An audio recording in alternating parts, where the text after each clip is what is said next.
Well Davos 2023 में एक India की जो प्रेजेंस है वो हम देख रहे हैं यहाँ पर हाईलाइट है और सब इंडिया की बात कर रहे हैं. The presence in terms of the number of people that have participated is getting bigger as we go along. और इस वक्त मेरे साथ one is a very promising Indian politician and somebody who's been with the World Economic Forum in terms of being the young global leader. Yes. और हम जानते हैं of course Raghav Chadha को as the MP of Rajya Sabha representing AAP party. Raghav, welcome, thank you very much. Thank you. तो जो India की story है और जो हर कोई इंडिया की तरफ देख रहा है, क्लियरली अपॉर्चुनिटी की यहाँ पर कोई कमी नहीं है. It's a land of opportunity और बहुत ही जो कॉन्वर्जेशंस हम देख रहे हैं, लोगों को एक भरोसा आ रहा है भारत पे. आपका क्या कहना है? आपके जो कॉन्वर्जेशंस हुए हैं, किस तरह से business environment in India is coming? देखिए, आज पहला दिन है 53rd annual meeting world economic forum की. आज से शुरू हुई है, लगभग एक हफ्ता चलेगा. और आज का दिन खास तौर पे बड़ा एक्साइटिंग रहा क्योंकि मैं यहाँ पे YGL यंग ग्लोबल लीडर के तौर पे आया हूँ, एज अ पार्टिसिपेंट आया हूँ, एज अ स्पीकर आया हूँ. तो YGL जो इंगेजमेंट्स हैं वो बहुत बेहतरीन रही, जिसमें हमें मिस्टर श्वाब जो फाउंडर हैं वर्ल्ड इकोनॉमिक फोरम के, जिन्होंने 1971 में वर्ल्ड इकोनॉमिक फोरम जैसे एक प्लेटफॉर्म के बारे में सोचा और उसको शुरू भी कर दिया. उनसे मिलकर और उनका क्या वर्ल्ड व्यू है, वो कैसे देख रहे हैं, इकोनॉमिक ग्रोथ को कैसे देख रहे हैं, इकोनॉमिक स्टैगफ्लेशन को कैसे देख रहे हैं, क्लाइमेट चेंज को कैसे देख रहे हैं, सस्टेनेबल डेवलपमेंट को कैसे, बहुत सारी मुद्दों पर चर्चा हुई.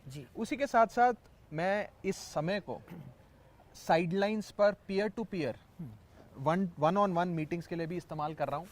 और उन मीटिंग्स में मोटे मोटे तौर पे दिल्ली की ग्रोथ स्टोरी और the Kejriwal model of governance की चर्चा, और दूसरी तरफ पंजाब का डेवलपमेंट ड्रीम क्या है, हम क्या पंजाब में इंडस्ट्री को कैसे प्रमोट करना चाहते हैं, कौन सी इंडस्ट्री चाहते हैं, क्यों चाहते हैं, और इंडस्ट्री के लिए क्या कर सकते हैं, लोगों के लिए क्या कर सकते हैं, नौकरियां कैसे आ सकती हैं. उन सारे विषयों पे विस्तार से चर्चा हो रही है. और आने वाले हफ्ता शेड्यूल पूरा पैक्ड है, बहुत लोगों से मिलने का और एक संवाद शुरू करने का मौका मिलेगा. ओके, मौका मिलेगा. बट जब आप बात कर रहे हैं पर्टिकुलरली पंजाब की, आपने बात की, मैं ये जानना चाहूंगी किस तरीके की इन्वेस्टमेंट अपॉर्चुनिटी पंजाब इस वक्त दे रहा है, भरोसा लोगों को क्या आ रहा है? कई स्टेट्स यहाँ पर बहुत प्रोग्रेसिव बातें कर रही हैं, उन्होंने एग्जिबिट भी किया है through what they have done in the past many years. तो पंजाब के पास क्या है? दो चीजें हैं. पहला तो बहुत बेहतरीन है कि यहाँ पे हिंदुस्तान का प्रेजेंस काफी अच्छा है, जिसमें कई सारे स्टेट्स, कर्नाटका से लेकर तेलंगाना तक यहाँ पहुंचे हुए हैं. इंडियन गवर्नमेंट का इन्वेस्ट इंडिया का बहुत बड़ा फोरम है. और साथ ही साथ उद्योगपति जगत से, भारत के उद्योग जगत से बहुत सारी कंपनीज हैं जिनके शैलेज इस पूरे प्रोमेनाड पर हैं. तो इंडिया का डोमिनेंस काफी अच्छा नजर आता है. जहां तक स्टेट्स की बात है, हर स्टेट का अपना एक इन्वेस्टमेंट क्लाइमेट है, अपनी एक इन्वेस्टमेंट की खासियत है. जो चीज तेलंगाना कर्नाटका दे सकता है वो शायद राजस्थान मध्य प्रदेश नहीं दे सकते. उसी संदर्भ में पंजाब एक ऐसा सूबा है, एक ऐसा स्टेट है जो एग्रो फूड प्रोसेसिंग से लेकर लॉजिस्टिक्स एंड मोबिलिटी तक, ट्रैवल एंड टूरिज्म से लेकर टेक्सटाइल्स तक एक बेहतरीन शोकेस जनता के सामने, इन्वेस्टर्स के सामने रखना चाहता है. और मैंने मोटे मोटे तौर पे जो बातें, अभी तो शुरुआत ही हुई है, जो रखी है कि किसी भी इन्वेस्टर को, इंडस्ट्रियलिस्ट को एक स्टेट के अंदर मुख्य तौर पे 3-4 चीजें चाहिए होती हैं वहां पर उद्योग शुरू करने के लिए. पहली, एक लॉजिस्टिकल बैकबोन होनी चाहिए. पंजाब की एक बहुत स्ट्रॉन्ग लॉजिस्टिकल बैकबोन है, जिसमें हमारे ICDs हैं, मल्टी मॉडल लॉजिस्टिक पार्क्स हैं. और अभी हाल ही में भारत सरकार की एक रिपोर्ट ने यह बताया कि Punjab ease of safe logistics में नंबर 1 पे हिंदुस्तान में. इसी के साथ साथ एक कानूनी बैकिंग दी गई है ईज ऑफ बिजनेस को, कई सारे कानून लाकर विधानसभा में उन कानूनों को पारित कर. और उसी के साथ साथ पंजाब ने एक रेड कार्पेट इंडस्ट्री के लिए फ्लोट किया है, जिसमें सब्सिडाइज्ड एक्सेस टू लैंड हो, जिसमें वायबिलिटी गैप फंडिंग हो, GST इंसेंटिव्स हो, वेवर ऑफ स्टैंप ड्यूटी हो, फैसिलिटेटिंग पावर परचेज अग्रीमेंट्स हो. कई सारी चीजें हैं जो इंडस्ट्री स्पेसिफिक जिस पे चर्चा हो सकती है. और इसी के साथ साथ पंजाब में ऐसा क्या है, highest digital penetration, highest internet density पूरे हिंदुस्तान में पंजाब में है.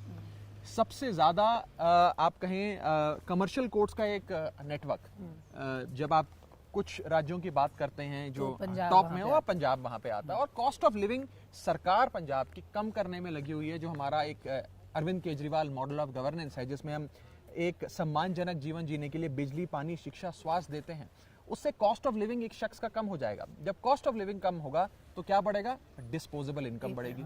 डिस्पोजेबल इनकम बढ़ जाएगी तो क्या बढ़ेगा? डिमांड, मांग बढ़ेगी। मांग बढ़ेगी तो क्या बढ़ेगा? खपत। खपत बढ़ेगी तो क्या बढ़ेगा? सप्लाई। सप्लाई बढ़ेगी तो क्या होगा? प्रोडक्शन। प्रोडक्शन बढ़ेगा तो इंडस्ट्री आएगी, इकोनॉमिक एनर्जी लाएगी, एक पूरी इकोनॉमिक प्रोस्पेरिटी आएगी। तो एक यूनिक इकोनॉमिक मॉडल आम आदमी पार्टी की सरकार की ओर से रखा जा रहा है। इन सारे विषयों पे काफी विस्तार से चर्चा हो रही है। और इससे पहले कि आप दूसरा सवाल पूछे, मैं आपको बता दूं, global risk report world economic forum ने 2023 के जनवरी के महीने में, इस महीने में जारी करी है कि दुनिया में सबसे बड़े चुनौतियां क्या क्या हैं आज हर देश के लिए। उसमें सबसे बड़ी चुनौती है कॉस्ट ऑफ लिविंग। बिल्कुल। और उस चुनौती को अगर हिंदुस्तान के अंदर कोई एक मॉडल है जो बखूबी दिखा रहा है, वो हमारा Arvind Kejriwal model of governance. Alright, ये आपका मानना है, ये आपको भरोसा है कि यहाँ पर उसके रिजल्ट्स भी हम देखेंगे। लेकिन अगर हम इंडिया की स्टोरी की बात करते हैं इस ऐसे प्लेटफॉर्म पर जहाँ पूरे ग्लोबल रिसेशन में एक ब्राइट स्पॉट अगर किसी को दिख रहा है तो वो भारत है। 1/3 part of the economy recession में चली जाएगी, IMF का कहना है जी।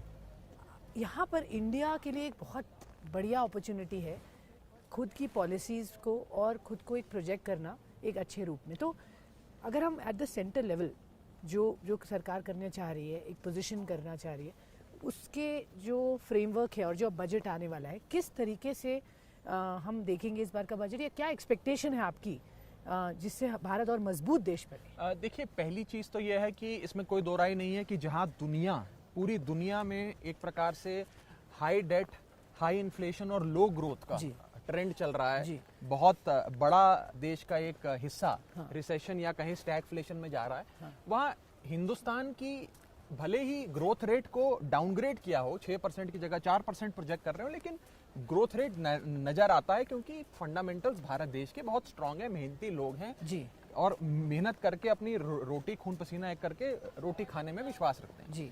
भारत के पास एक बहुत बड़ी अपॉर्चुनिटी, आपने सही बात कही। इसी के साथ साथ मैं इसमें एक और अध्याय जोड़ता हूँ जी। आज हम देख रहे हैं कि चीन को लेकर पूरी दुनिया स्केप्टिकल हो गई है। चीन को शक की निगाह से देख रही है। चीन के अंदर लॉकडाउन से लेकर महामारी भी फैली हुई है। चीन के सप्लाई चेन इश्यूज हो रहे हैं, rising cost of raw material से चीन जूझ रहा है। तो चीन का जो वॉइड क्रिएट हो रहा है, वो भारत जो जगह जो ग्राउंड सीड कर रहा है, वो जमीन भारत कब्जा सकता है आर्थिक तौर पे। और जो अंग्रेजी में जैसे मैं अगर कहूं तो China's Ben can be India's bone. वहां भारत एक बेहद अद्भुत अपॉर्चुनिटी को एक्सप्लॉइट कर वर्ल्ड लीडर सही मायने में बन सकता है।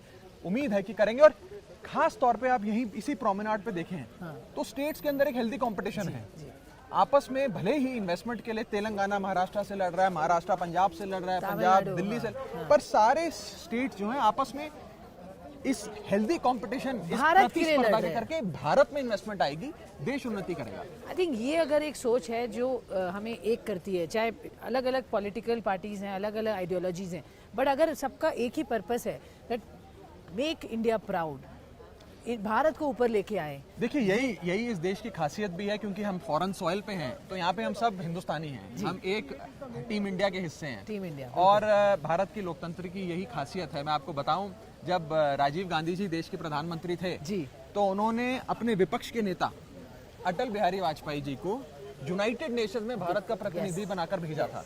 तो वो भारत की लोकतंत्र की खूबसूरती है जिसे हमें बरकरार रखना चाहिए, जिस पे ठेस ना पहुंचे, ऐसी कोशिशें करनी चाहिए।